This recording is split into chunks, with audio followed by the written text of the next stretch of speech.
Assalamualaikum warahmatullahi wabarakatuh. Halo Sobat Setia Fakta Kehidupan. Tidak lupa kami sampaikan salam sehat, salam sejahtera, semoga tercurah segala bentuk kebaikan dan juga kita semua dalam lindungannya. Seperti biasa, kita akan berbagi kisah dari yang unik, menarik, sampai bikin nangis. Mari kita simak kisahnya.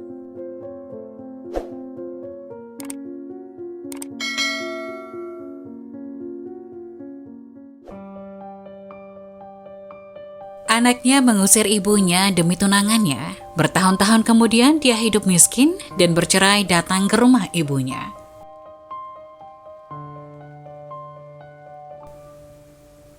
Seorang pria muda mengusir ibunya keluar dari rumahnya karena dia tidak menyetujui tunangannya.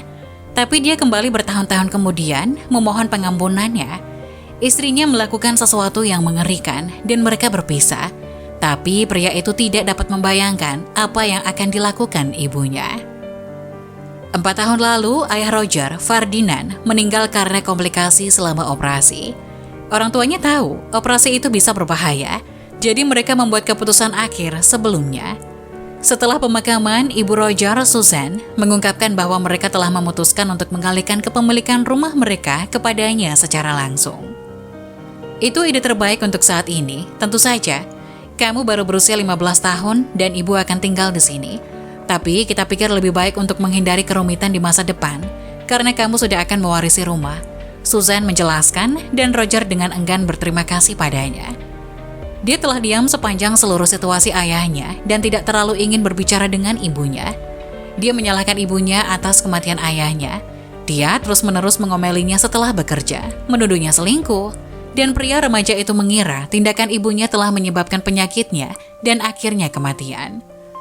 Oke bu, terima kasih, gumamnya. Ya, kamu bisa menunjukkan sedikit lebih banyak emosi. Rumah ini telah dibayar penuh, yang berarti kamu tidak perlu berjuang seperti anak-anak lain seusiamu di masa depan. Ini keuntungan besar, tambah Susan mencoba bercerita. Dia khawatir untuk anaknya karena sikapnya tampaknya lebih dari sekedar berkabung. Tapi dia tidak tahu bahwa Roger membencinya. Aku tahu bu, aku merindukan ayah, kata Roger. Dia tidak akan membiarkan dia tahu apa yang dia pikirkan. Itu bukan waktunya. Mungkin ini bukan waktu yang tepat untuk memberitahu apa yang dia pikirkan. Dia tahu ibunya juga menderita setelah kematian ayahnya.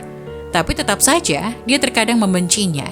Secara rahasia, diam-diam dan halus. 4 tahun kemudian, Roger berusia 19 tahun dan di tahun pertamanya di perguruan tinggi. Untungnya, dia masuk ke Arizona State University yang tidak jauh dari rumahnya. Jadi dia memutuskan untuk tidak pindah ke asrama. Susan masih tinggal di rumah itu tentu saja, tapi dia tidak ikut campur dalam urusannya. Dia berpikir untuk menggunakan tabungannya untuk membangun suite mertuanya. Jadi dia bisa pindah ke sana dan menyerahkan sisa tempat itu kepada anaknya. Dia perlu merasa mandiri bahkan jika dia masih di rumah. Namun Roger membawa pulang seseorang pada malam Susan akan menyarankan penambahan, dan itu mengubah hidupnya selamanya. Bu, ini Miranda tunanganku, ungkap putranya sambil tersenyum lebar. Maaf, tunangan? Tanya Susan bingung. Iya, kami bertunangan kemarin, apakah kamu bahagia untukku? Kami berencana menikah musim panas ini segera setelah semester berakhir. Lanjut Roger, tidak mengerti alasan kebingungan ibunya. Senang bertemu denganmu Bu Garden. Miranda tersenyum pada wanita tua itu, dan ada sesuatu dalam senyumannya yang membuat Susan merasa kedinginan. Mata wanita muda itu juga berkeliaran ke sekitar rumah, yang membuat Susan merasa lebih buruk, tapi dia tidak tahu kenapa. Roger, bisakah aku berbicara denganmu di dapur sebentar? Susan bertanya, dan Miranda tinggal di ruang tamu sementara ibu dan anak itu pergi untuk berbicara. Roger sayang, bertunangan, kamu baru 19 tahun, kata Susan. Aku tahu bu, tapi ini cinta. Miranda juga pindah ke sini minggu ini, dan aku sangat senang. Apakah ibu bersemangat? Aku hanya berharap ayah ada di sini untuk pernikahan kita. Sorak putranya, lebih antusias daripada dia pernah melihatnya. Pindah? Roger, kamu masih muda. Mengapa kamu sudah berkencan? Kamu hampir tidak mengenal gadis ini. Tidak mudah untuk tinggal di sini dan menikahinya. Apakah kamu sudah membicarakan tentang perjanjian pranikah? Bagaimana dengan masa depan? Kamu harus pikirkan kembali keputusan ini, kata Susan hati-hati. Ini keputusan saya, Bu. Saya mengerti itu cepat, tapi ketika Ibu tahu, saya berharap Ibu akan senang untuk saya, kata Roger, menggelengkan kepalanya dan mengerutkan kening. Aku senang jika kamu bahagia, tapi anak muda membuat kesalahan, dan membawa tunangannya ke sini segera adalah salah. Dia mencoba menjelaskan, tapi Roger mengerutkan kening lebih dalam, memelototi ibunya. Ini rumah saya, Bu, katanya menantang. Aku juga tinggal di sini, aku juga punya suara, balas Susan sambil menyilangkan tangannya. Tidak, ini rumahku, dan aku membiarkanmu tinggal bersamaku. Aku bisa memindahkan siapapun yang kuinginkan ke sini, bantah putranya dengan kesal. Secara teknis ini rumahku, tapi aku ibumu, Roger, lanjutnya. Tidak masalah bahwa kamu ibuku. Sebenarnya aku pikir sudah waktunya kamu pindah karena ini adalah rumahku, dan aku tidak ingin tinggal bersamamu lagi. Juga, aku lelah bagaimana rasanya menyembunyikan selama ini. Kamu dan omelanmu telah membunuh ayahku, dan aku tahu itu sebabnya ayah ingin aku segera memiliki rumah ini. Dia juga membencimu, tapi terlalu lelah dan mungkin terlalu takut untuk mengatakan apapun. Kamu mungkin membunuhnya dari semua stres yang kamu sebabkan, gerutu Roger, tidak menyadari betapa mengejutkannya kata-katanya bagi Susan. Jadi aku memberimu waktu beberapa bulan untuk pindah, dan Miranda pindah ke sini, mau atau tidak. Roger, apa? Kamu pikir aku membunuh ayahmu? Susan bertanya, tersedak. Iya, sekarang cukup percakapan ini, aku ingin mengajak tunanganku berkeliling dan menikmati malam yang menyenangkan. Roger mengakhiri dan berjalan keluar dari dapur. Susan keluar rumah keesokan harinya karena dia meninggalkan hampir segalanya. Dia dan mendiang suaminya bekerja sama untuk membeli semuanya dan menyelesaikan pembayaran rumah itu. Sekarang dia harus pindah kembali ke orang tuanya yang mencintai dan menyambutnya dengan mudah dan menghadapi kenyataan bahwa putranya menyimpan begitu banyak kebencian. Itu memilukan baginya, bahkan menghancurkan jiwanya, terutama karena dia tidak tahu kebenaran tentang ayahnya. 10 tahun kemudian, terlepas dari perjuangannya dan rasa sakit karena kehilangan putranya setelah kata-kata dan perlakuan kasarnya, Susan membangun kehidupan baru untuk dirinya sendiri. Dia menikah dengan seorang duda yang luar biasa dengan 2 anak perempuan yang masih kecil dan mereka sangat mencintainya. Sayangnya, dia sudah lama tidak berbicara dengan Roger, jadi dia tidak tahu apa yang harus dilakukan ketika putranya muncul di ambang pintu rumah barunya, tanpa kuyuh, dekil, dan sengsara.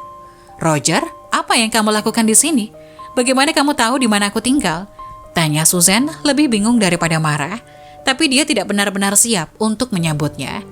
Bu, putranya memulai tapi hampir tersedak kata-katanya. Saya minta maaf. Putranya sekarang berusia 29 tahun, menangis di depan pintu rumahnya. Dia tidak pernah melihat air matanya sejak dia masih kecil. Dia bahkan tidak menangis ketika ayahnya meninggal bertahun-tahun yang lalu. Dia selalu begitu tabah dan serius, dan meskipun dia tidak akan pernah melupakan bagaimana dia memperlakukannya 10 tahun lalu, Susan tidak bisa menahan diri. Dia memeluknya erat-erat. Roger masuk, dia menawarinya minum. Putranya lalu mengungkapkan yang sebenarnya. Dia dan Miranda menikah beberapa bulan setelah Susan pergi. Semuanya tampak sempurna, mereka berhasil di sekolah dan berencana untuk segera memulai bisnis dan keluarga. Tapi beberapa tahun setelah kelulusannya, dia menemukan bahwa Miranda telah mengambil pinjaman ekuitas rumah untuk rumah itu tanpa memberitahunya. Yang terburuk, dia belum membayar cicilan apapun. Dia meninggalkannya untuk seorang pria kaya beberapa bulan sebelum bank menyita rumahnya. Dia harus menjual semuanya dan pindah ke apartemen paling menyedihkan di daerah itu karena harga sewanya melambung tinggi. Dia akhirnya menyadari betapa menguntungkannya memiliki rumah. Setelah itu, Miranda mengajukan gugatan cerai. Meskipun bersama seorang pria kaya, dia ingin dia membayar tunjangan dan mengambil semua yang tersisa darinya. Untungnya, Roger hampir tidak punya apa-apa. Hakim memihaknya setelah dia membuktikan perselingkuhan Miranda. Ketika dia selesai menjelaskan semuanya, dia memohon maaf kepada ibunya lagi dan bertanya-tanya, apakah dia bisa menjadi bagian dari hidupnya lagi. Susan menggelengkan kepalanya. Roger, aku tidak bisa membiarkanmu kembali. Kamu menghancurkan hatiku, kepercayaanku, semuanya. Kamu mengusirku dari rumahku. Iya, itu milikmu secara legal, tapi itu adalah rumah tempatku bekerja seumur hidup untuk melunasinya. Itu tidak adil. Aku tidak bisa menerimamu begitu saja. Susan menjelaskan selembut mungkin. Jika Miranda tidak melakukan ini, apakah kamu akan berada di sini? Atau apakah kamu masih membenciku atas apa yang kamu pikir aku lakukan pada ayahmu? Atau karena tidak menyukainya sejak awal? Roger memandangnya dengan mata paling cekung dan kalah di dunia. Aku tidak tahu. Dia menundukkan kepalanya. Tapi aku bisa menjanjikan sesuatu padamu. Aku akan bekerja untuk mendapatkan kepercayaanmu kembali. Aku akan memperbaiki kesalahanku. Apa menurutmu kamu akan bisa memaafkanku kalau begitu? Entahlah. Apa kamu masih membenciku atas kematian ayahmu? Kamu menuduhnya selingkuh terus-menerus, Bu. Aku mendengar pertengkaranmu. Itulah yang menyebabkan dia stres. Balas Roger, mengacak-acak rambutnya dengan tangan frustasi. Karena ayahmu selingkuh beberapa kali. Makanya rumah itu kami atasnamakan namamu, Roger. Ungkap Susan, membuat putranya dengan cepat menoleh ke arahnya. Itu bukan karena dia sekarat. Meskipun itu jelas mempercepat keputusannya. Ayahmu mengira dia mungkin hamil dan ketika dia sakit, aku meyakinkannya untuk melakukannya. Jadi dia tidak akan bisa mengklaim apapun. Aku, benarkah? Iya. Ketika ayahmu meninggal, aku menemukan dia tidak pernah benar-benar hamil. Dia telah berbohong kepada ayahmu dan semuanya sudah atas namamu, sehingga dia tidak bisa mengklaim apapun. Dia menyelesaikan, mengangkat bahu. Roger duduk diam di sana selama beberapa menit. Susan tidak tahu apa yang dia pikirkan, tapi kemudian putranya berdiri. Aku akan menebusnya, Bu. Aku tidak tahu bagaimana, aku tidak tahu kapan, tapi aku akan melakukannya. Roger berjalan keluar. Susan tidak tahu harus berpikir apa. Tapi setahun kemudian dia muncul di rumahnya lagi. Itu tidak mengejutkan seperti pertama kali karena mereka tetap berhubungan. Tapi kali ini dia punya sesuatu untuknya. Ulurkan tanganmu. Susan mengangkat satu alisnya tapi menurut. Putranya menjatuhkan satu set kunci di tangannya. Apa ini? Rumahmu. Aku membelinya kembali. Aku punya beberapa pembayaran hipotek yang tersisa tapi itu milikmu. Kata Roger. Air matanya mulai berlinang. Susan tersenyum miring saat emosinya muncul dan memeluk putranya dengan erat. Mereka berdua terisak dalam pelukan satu sama lain, meratapi bahwa seorang wanita dan kesalahpahaman telah menyebabkan keretakan mereka, tapi semua itu adalah masa lalu. Dia akhirnya menerima kembali putranya ke dalam hidupnya sepenuhnya, memperkenalkan putranya ke keluarganya, dan mereka membangun kembali hubungan mereka lagi. Tapi Susan tidak tahu apa yang harus dilakukan dengan rumah itu. Dia memiliki rumah baru dan kehidupan yang berbeda. Dia menyukainya. Dia tidak ingin rumah itu kembali, tapi dia menyimpan kuncinya, menunggu tanda untuk memberitahunya apa yang harus dia lakukan. Bertahun-tahun kemudian, ketika Roger siap untuk menetap dengan seorang wanita yang telah dia kencani untuk sementara waktu, dia memutuskan untuk mengembalikan kuncinya. Ini wanita yang tepat untukmu, dan ini selalu dimaksudkan untuk menjadi rumahmu. Ibu mencintaimu, Roger. Ibu selalu melakukannya, dan akan selalu begitu. Katanya, pada hari dia pertunangan. Membuktikan bahwa cinta seorang ibu itu abadi, tidak dapat dipecahkan dan tidak berbatas.